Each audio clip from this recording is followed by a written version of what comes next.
Hi friends, welcome back to my channel. Welcome if you're new.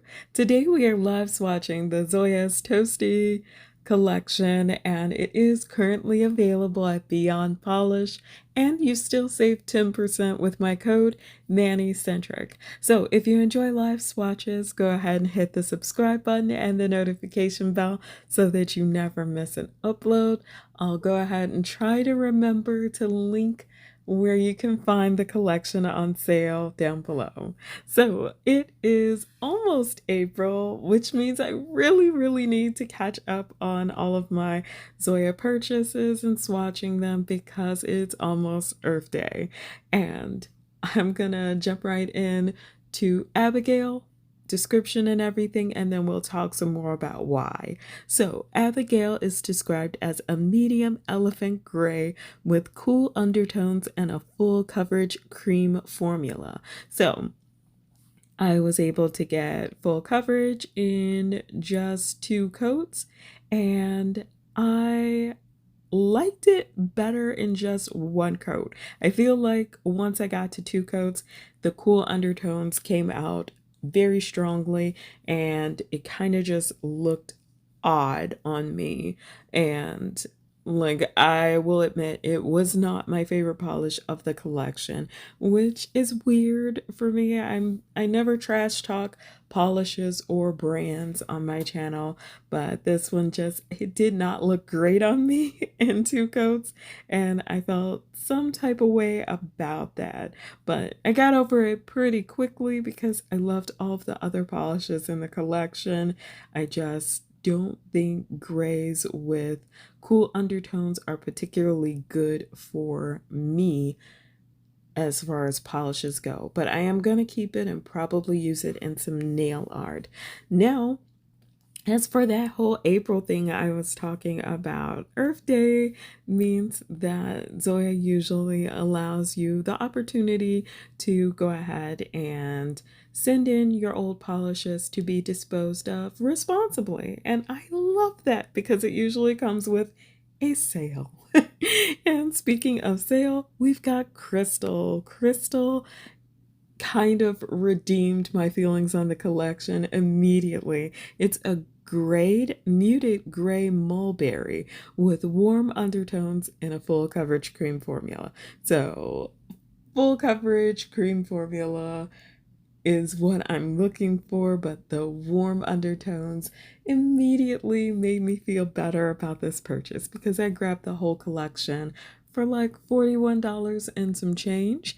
And I started out with the lightest gray, which was Abigail, and I wasn't feeling Abigail, but immediately Crystal warmed me up to the collection, which made me so happy because by the 2nd coat, I was loving it and I was feeling a Skittle coming on. And y'all know how much I love Skittles. Next up is Ray, and Ray is described as a dusty rose suede with subtle warm and tan undertones in a full coverage cream formula. So again, full coverage cream formula, dusty rose, subtle, warm, and tan undertones, which really intrigued me because I'm always looking for good neutral nude polishes. I kid you not, I'm always thinking that I've found the one, and so far I've found about 4 that I feel look good and I feel comfortable in, but I'm always looking for more, or one that's even more natural because I love negative space nail art. I don't love that my nails are often very stained. So that's a big thing with me because I love my dark nail polishes. Love them, love them, love them. But when I'm not in the mood to wear dark nail polishes, I'm immediately in the mood to wear something like a negative space with some nail art. And I'm not I'm not even sure what's going on with my camera, but I do want to apologize because it does go in and out of focus. I think I had it zoomed in just close enough that it looked good as long as I was sitting still. And then as soon as I started to move, my camera went out of focus. So I apologize for that. Thank you all for being so patient with me. Next up is Hattie, which is again another one that I really liked. I feel like right in the middle of this color palette was my sweet spot. So Hattie is described as a rosy Tuscan pink in a full coverage cream formula. So again, we've got another pinkish color that I just really liked it. And I think this was why I bought the Cafe Creams collection, was because I was looking for same or similar, which almost caused me not to buy this collection because I was like, Cafe Creams has those warm undertones already. I feel like I don't need this collection. So I am going to upload that video as soon as I can, the Cafe Creams, so that we can chat it up and compare because they are nothing alike. And this is the Skittle that resulted from the swatch, first half of the swatch video. And I love it so much. Like, I just wasn't even sure where to go with it. I just liked it. So I just wore it for like a week because I thought it was so pretty and I enjoyed it. And I just thought, like, this is pretty springy, which surprised me because I immediately looked at the collection and I was like, it's not bubblegum. It's not Easter pastel. Is this really a spring collection? And in full disclosure, Zoya said it's a transitional collection. So I was just like, I'm not sure what to do with that.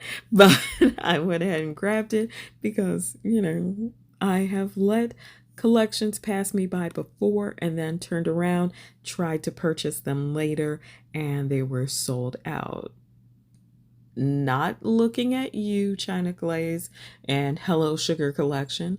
I already purchased that one, but it is currently sold out at Beyond Polish. So our next polish that I'm doing right now is LON, and it is described as a spicy, rich Cabernet in a full coverage cream formula.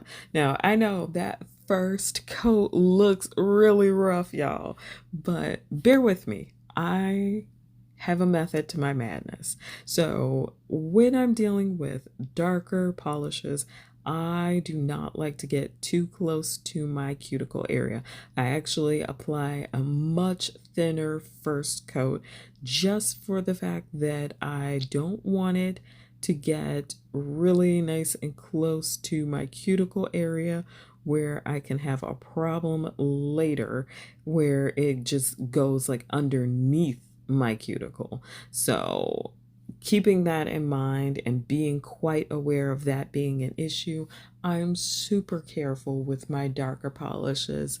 So I tend to apply almost a paper thin first layer just to get around the cuticle area, but knowing full well that there's not enough on my brush that it's going to flood my cuticles and then possibly discolor them later because, like, if you have been watching my channel for a while, you know I do also swatch. So I have obligations and I cannot have discolored cuticles wreaking havoc on how you see the polishes that I'm swatching. So again, we are going in with the last polish of this collection, Aura, and it is the darkest. I am showing a description of a dark chocolate tinged blackberry in a full coverage cream formula. So again, that paper thin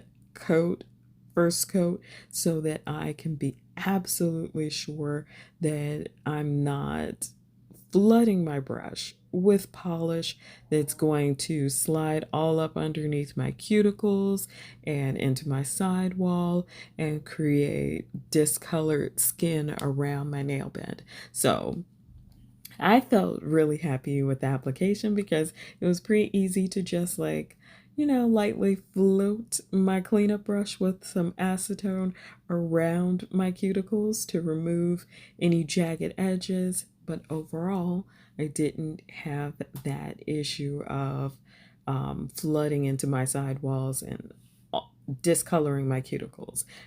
I should probably get off of that and look at the side by side. So I did go ahead and grab Hattie and Ray to complete this Skittle, and I'll post those pictures on my Instagram later. If you are part of my nail fam, thank you so much for sitting through this video with me and helping me get caught up on my swatches of polishes I've purchased. I appreciate you so much and sending out big virtual hugs. If you're new to my channel, I hope you'll consider subscribing and hanging out with me again. As always, take care of yourselves and each other, and as soon as I see the announcement for the sale, I will try to share it on my Instagram or at the very least in the community tab.